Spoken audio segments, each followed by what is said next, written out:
Bonjour frères et sœurs, que l'Éternel Dieu, Yahvé Sébaoth, vous bénisse.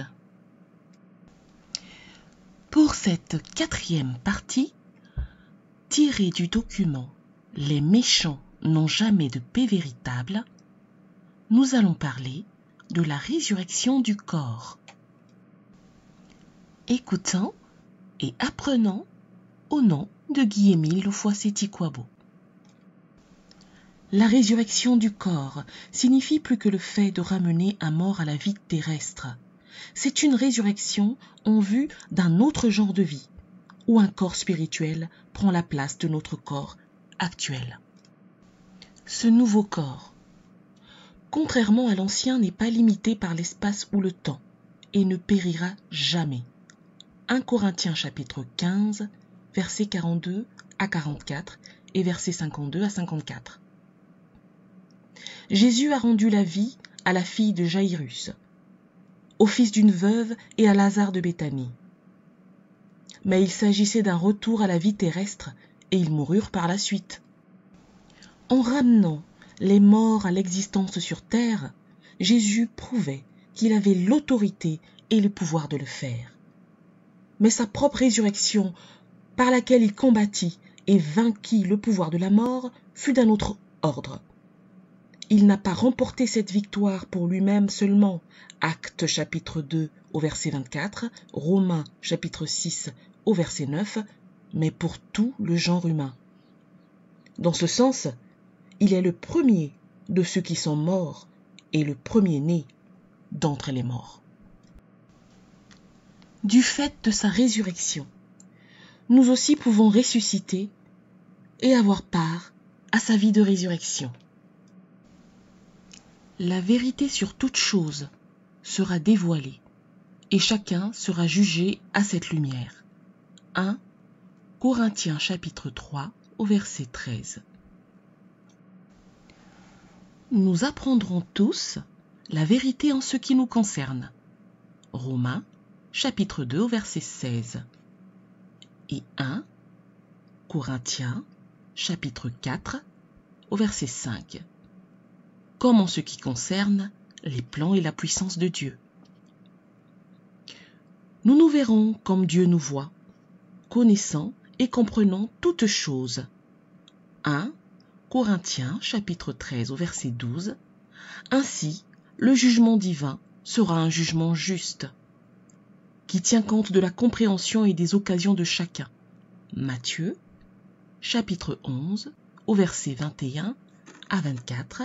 Et Luc chapitre 12 au verset 48. La valeur des œuvres humaines sera dévoilée. Toutes les actions seront considérées à la lumière de leur valeur éternelle.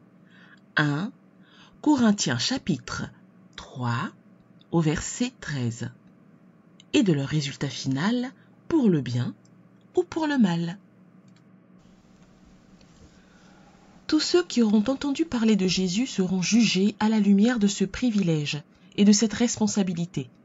Jean, chapitre 12 au verset 48. Luc, chapitre 12 au verset 8 à 9. Nous serons jugés d'après ce que nous aurons fait.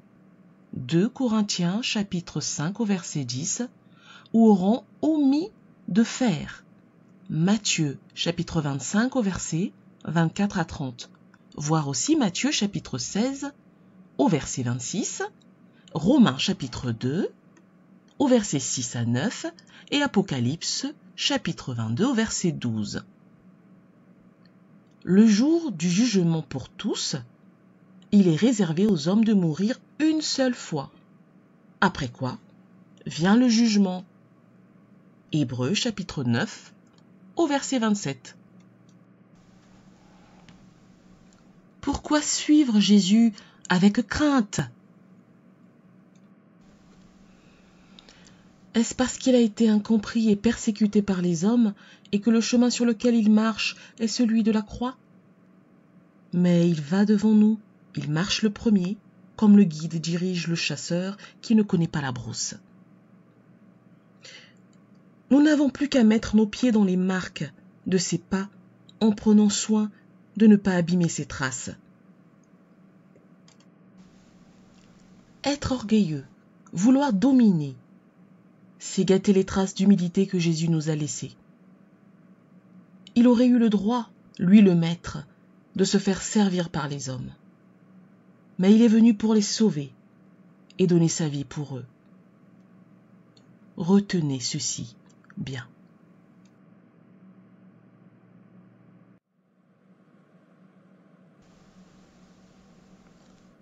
Ô Seigneur Jésus-Christ, parfois, il est difficile de te rendre témoignage, ô Dieu, mais garde-moi d'être un lâche.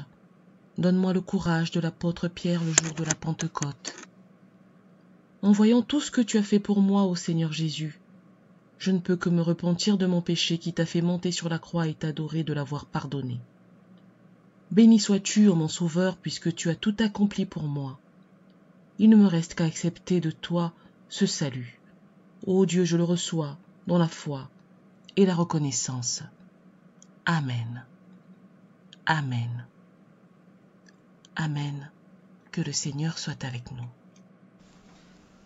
Qu'il faut souffrir avec constance les misères de cette vie. Puisque vous avez montré, Seigneur, tant de patience durant votre vie, accomplissons par là d'une manière parfaite ce que votre Père demandait de vous. Il est bien juste que moi, pauvre pécheur, je souffre patiemment ma misère selon votre volonté, et que je porte pour mon salut aussi longtemps que vous le voudrez le poids de cette vie corruptible. Car bien que la vie présente soit pleine de douleurs, elle devient cependant, par votre grâce, une source abondante de mérite.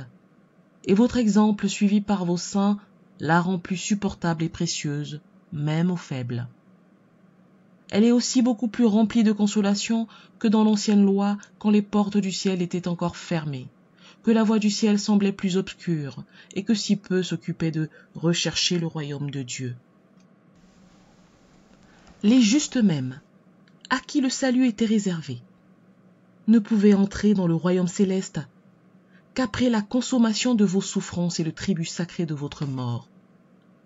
Tout ce que je puis désirer ou imaginer pour ma consolation, je ne l'attends point ici, mais dans l'avenir. Quand je posséderai seul tous les biens du monde, quand je jouirai seul de tous ses délices, il est certain que tout cela ne durerait pas longtemps.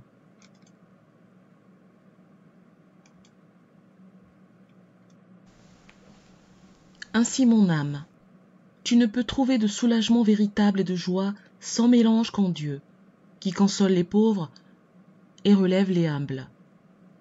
Attends un peu, mon âme. Attends sa divine promesse, et tu posséderas dans le ciel tous les biens en abondance. Si tu cherches trop avidement les biens présents, tu perdras les biens éternels et célestes. Use les uns et désire les autres. Aucun bien temporel ne saurait te rassasier parce que tu n'as point été créé pour en jouir. Quand tu posséderais tous les biens créés, ils ne pourraient te rendre ni heureuse ni contente. En Dieu qui a tout créé, en lui seul est ta félicité, et tout en bonheur. Bonheur, non pas tel que se le figure et que l'aiment les amis insensés du monde, mais tel que l'attendent les vrais serviteurs de Jésus-Christ, et tel que le goûtent quelquefois par avance les âmes pieuses et les cœurs purs dans l'entretien et dans le ciel. Toute consolation humaine est vide et dure peu. La vraie, la douce consolation est celle que la vérité fait sentir intérieurement. L'homme pieux porte avec lui partout Jésus, son consolateur, et lui dit « Seigneur Jésus, soyez près de moi en tout temps et en tout lieu. Que ma consolation soit d'être volontiers privée de toute consolation humaine. Et si la vôtre me manque aussi, que votre volonté et cette juste épreuve me soient une consolation au-dessus de toutes les autres. Car vous ne serez pas toujours irrité, et vos menaces ne seront point éternelles. »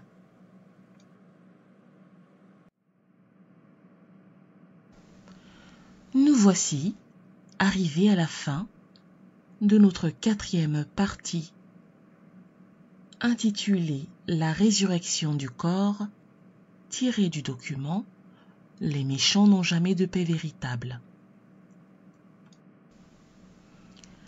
Que Guy-Émile Loufoy-Setikwabo, le Créateur de toutes choses, vous bénisse. Au revoir.